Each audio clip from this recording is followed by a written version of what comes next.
तुम्हारी गोलियों का जवाब हम सीना तान कर मुकाबला करेंगे, मगर अपने सरों को नहीं झुकाएंगे। तो मेरे अजीज दोस्तों और बुजुर्गों, आपसे यही इल्तिजा और गुजारिश है कि आप अपने वोट का सही इस्तेमाल करिए।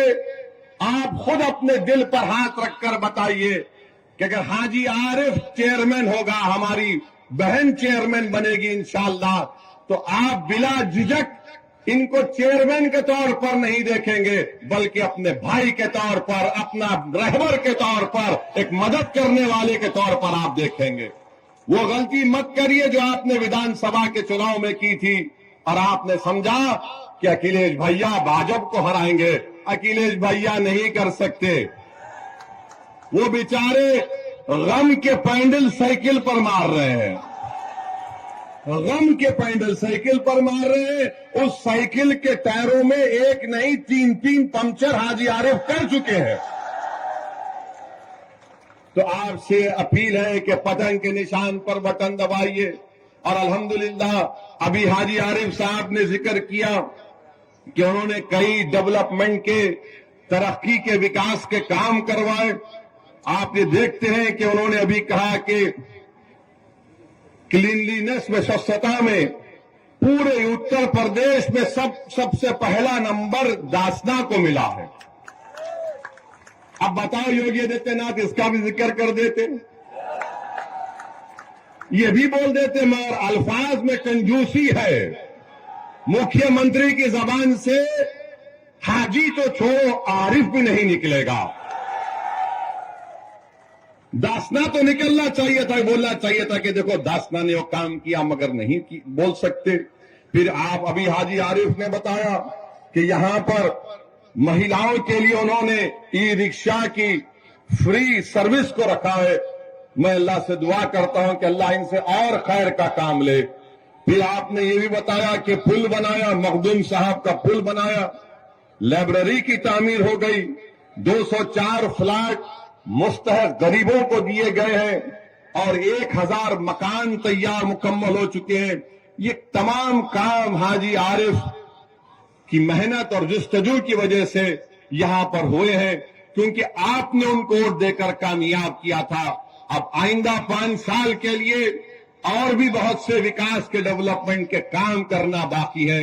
मेरी आपसे एक दर्दमंदाना अपील है कि आप अपना एक एक वोट यहां पर मंजलिस के उम्मीदवार हमारी बहन को, जिनका इंतखाबी निशान पतंग है, पतंग के निशान पर बटन दबाइए। रहा सवाल उत्तर प्रदेश के मुख्यमंत्री का, मैं फिर से कह रहा हूं कि आप धर्मगुरु भी है, आप योगी भी है और आप एक नेता भी है। क्या आपको ये जेब देता था कि असेंबली में खड़े होकर आप बोलते कि हम मिट्टी में मिला देंगे? देश के सबसे बड़े प्रदेश के मुख्यमंत्री है और अखिलेश यादव को बोलकर कह रहे हैं कि मिट्टी में मिला देंगे। हाँ, अगर आप बोलते अखिलेश यादव तुम्हारी पार्टी को मिट्टी में मिला दूंगा तो हम भी बोलते आमीन, मगर किसी व्यक्ति को मिट्टी में नहीं मिला सकते आप, चाहे वो किसी समुदाय का हो। जो ऊंचे पद पर बैठता है उसकी जबान से इस तरह के अल्फाज निकलना, और ऊपर से उत्तर प्रदेश के मुख्यमंत्री और उनके अतराफ के दोस्त और खास तौर से उनका जो समुदाय है वो कहता है कि 2029 में बाबा दिल्ली जा रहे हैं। तो भाई ख्वाब देखने में कोई बुराई नहीं है, आप ख्वाब देखिए, मगर अगर आप ये देख रहे हैं कि दिल्ली जाऊंगा तो फिर इस तरह के अल्फाज अगर आप इस्तेमाल करेंगे तो जिंदगी भर वो वीडियो लोग दिखाते रहेंगे कि वो शख्स है जिसने विधानसभा में खड़े होकर इस तरह की वाहियात बात की थी। तो मेरे अजीज दोस्तों और बुजुर्गों, जो बड़ा बड़ा नरेंद्र मोदी आजकल बोलते हैं पसमानदा मुसलमान, पसमानदा मुसलमान, हम भारत के प्रधानमंत्री से और उत्तर प्रदेश के मुख्यमंत्री से पूछना चाहते हैं, क्या ये सच नहीं है कि हायर एजुकेशन में सबसे कम अगर कोई है तो मुसलमान है, सबसे कम मुसलमान है। और नरेंद्र मोदी और बीजेपी आरएसएस रोज बाजा बजाती पसमानदा मुसलमान, पसमानदा मुसलमान। अरे तुम बाजा बजा रहे तो कुछ तो करो। भारत सरकार का डेटा आज इंडियन एक्सप्रेस में एक आर्टिकल छपा है। भारत सरकार का डेटा बता रहा है कि पूरे देश में जो हायर एजुकेशन में यानी 12वीं 12th क्लास के बाद जो एनरोलमेंट होता है किसका हुआ है? दलितों का 4%, आदिवासियों का 11%, ओबीसी का 4%, अपर कास्ट लोगों का 13% और मुसलमानों का 8% कम हुआ है पूरे भारत में। और उत्तर प्रदेश में कितना कम हुआ है?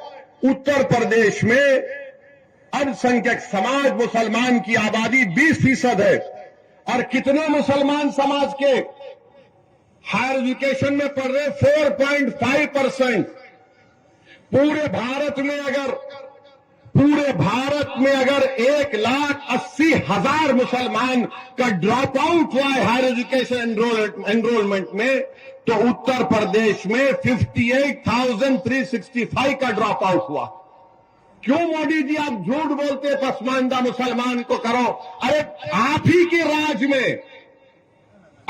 राज में इतने बुरे दिन आ गए कि 58,000 मुस्लिम बच्चे और बच्चियां हायर एजुकेशन से उत्तर प्रदेश में निकल जाती है। सिर्फ 4% हायर एजुकेशन में। क्यों है?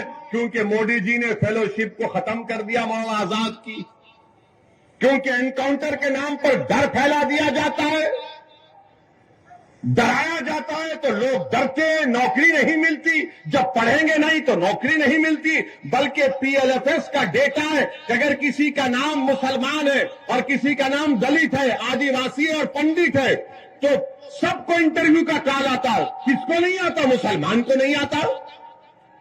ये सच्चाई को बयान कर रहा हूं।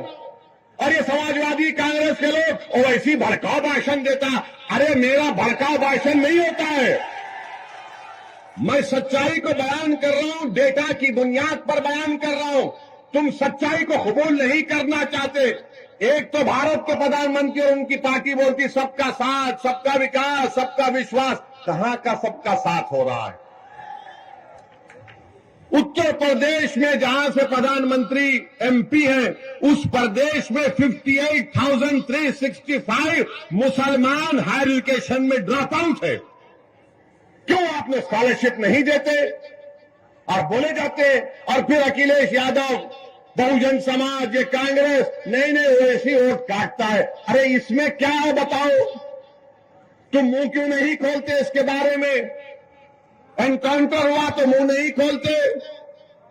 मगर मेरे अजीज दोस्तों और बुजुर्गों, इसीलिए हम आपसे कह रहे हैं कि आपको अपने जमीन से अपने नेता को बनाना। मैं दासना को आया, यूपी को आया, आता रहूंगा। आप जो फैसला लो मैं तो आता रहूंगा। अगर आप इसको कहेंगे कि ये एक तरफा मोहब्बत है तो यकीनन एक तरफा मोहब्बत है।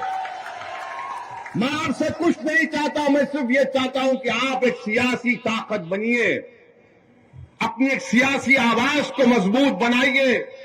याद रखो, आसमानों से कोई उतर कर आने वाला नहीं है, जमीन से आपको अपना नेता बनाना पड़ेगा। मैं अपने आप को नेता बनाने नहीं आया हूं। मैं चाहता हूं कि आपकी आवाज, आपकी वोट की ताकत और अहमियत बने। आप बताएं कि क्या हो रहा है उत्तर प्रदेश में। अब तो महिलाओं को लेडी डॉन मीडिया लिखती है। महिलाओं को दिखाकर मीडिया दिखाता है लेडी डॉन। अब वो दिन दूर नहीं है कि जब एक 12 साल के बच्चे को बताया कि कहा जाएगा ये बच्चा डॉन, महिला डॉन, बच्चा डॉन। अब वो दिन भी दूर नहीं है कि अगर किसी का बच्चा अपनी मां के कोख से पैदा हुआ तो ये रोता हुआ बच्चा बड़ा होकर डॉन बनेगा। मीडिया को रोटी सेकना है। और भारत के प्रधानमंत्री तो माशाल्लाह उसमें तेल डालने का काम करते हैं। केरल में एक पिक्चर रिलीज हुई और उसके ऊपर प्रधानमंत्री कह रहे हैं भाइयों बहनों पिक्चर देखो। अरे देश के प्रधानमंत्री हैं आप या तो पिक्चर के प्रमोटर हैं आप। मानता हूं कि भारत के प्रधानमंत्री की तरह कोई एक्टिंग नहीं कर सकता। अखिलेश भी कोशिश कर रहे हैं मगर फ्लॉप हो रहे हैं। वो कांग्रेस के नेता जो पूरा देश फिरे वो भी कोशिश किए, मगर इनकी एक्टिंग के सामने सब फ्लॉप हो रहे हैं। मैं तो समझता हूं कि दुनिया के जितने फिल्म स्टार हैं वो खुश होते हैं कि भाई वो इसको यहीं रखो, यहां आ गया तो हमारी दुकान बंद। आप भारत के प्रधानमंत्री रहकर बोलते हैं पिक्चर देखो। भारत के प्रधानमंत्री आप नहीं जानते क्या? मैं आपको हिस्ट्री तारीख बता रहा हूं। हिटलर ने 70 लाख यहूदियों को खत्म किया था। 70 लाख यहूदियों को हिटलर ने खत्म किया था। कैसे खत्म किया था? इसने अपने दौर में कहा था कि यहूदियों के खिलाफ गाली गलौज करो, हेट स्पीच दो कि ये जर्मनी से मोहब्बत नहीं रखते, ये आर्यन रेस से नहीं है, ये जर्मनी के गद्दार हैं। फिर हिटलर ने क्या किया? पिक्चर बनाना शुरू किया। 1940 में हिटलर ने पहली पिक्चर बनाई थी यहूदियों के खिलाफ। उसका जर्मन लैंग्वेज से अगर ट्रांसलेशन तर्जुमा करेंगे तो उसका पिक्चर का नाम था द इटर्नल जू। उसमें क्या दिखाया गया? ये यहूदी जर्मनी के गद्दार हैं, ये जर्मनी के अंदर घर के दुश्मन हैं। देश के प्रधानमंत्री, जर्मनी की तारीख आपके सामने है, जर्मनी की तारीख आपके सामने है, उसको आप नजर रखो। आप जिस देश को, ये बहुत बड़ा देश है, इस देश की खूबसूरती, इसका कल्चर है, इसका मजहब है, इसकी जबानें हैं, वो पिक्चर को दिखा रहे। अरे पिक्चर बनाने वाला कितना कमजर्फ है। पहले कहा कि 32,000 महिला आईसीस में चले गई, जब कोर्ट में केस गया तो कहा कि सिर्फ 3।